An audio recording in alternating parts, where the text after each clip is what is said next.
In this tutorial video, we will look at how to create the amazing camera tracking within Shot Tracer Pro for Mac and PC.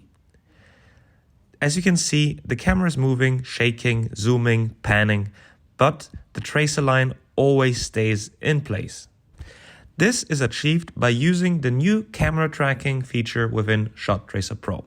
And I'm here to tell you today how it works. And we'll start off by adding this video. In comparison, check this out. No camera stabilization, therefore the line moves all over the place, as you can see. And now we'll take a look at how to fix that. First, we'll go into the gears icon and then for the selected video, select camera tracking. Once we're in camera tracking, we go into full screen and now we set the slider to a couple of frames before the golfer starts their backswing. Now we just click on a couple of different features of the golf course. Start with the horizon, then move towards the golfer's area. Just keep on clicking. Make sure you're selecting positions that are not around near the golfer. Now press track markers.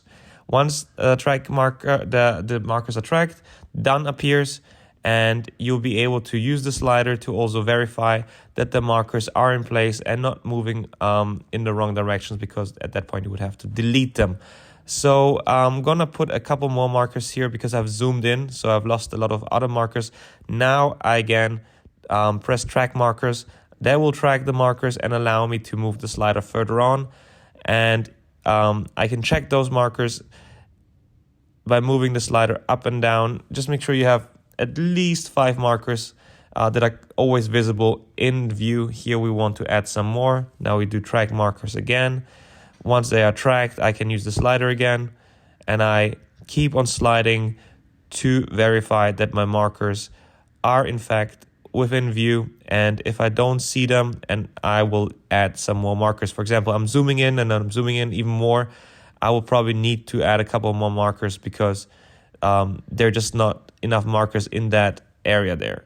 So if I'm happy with my result, I can press done and then press play in the editor to preview my stabilized video. This looks super great and I'm happy with the result. Now, just to note what's important here. I want to make sure that I never, ever mark the markers in an area where something other than the camera is moving. For example, the golfer.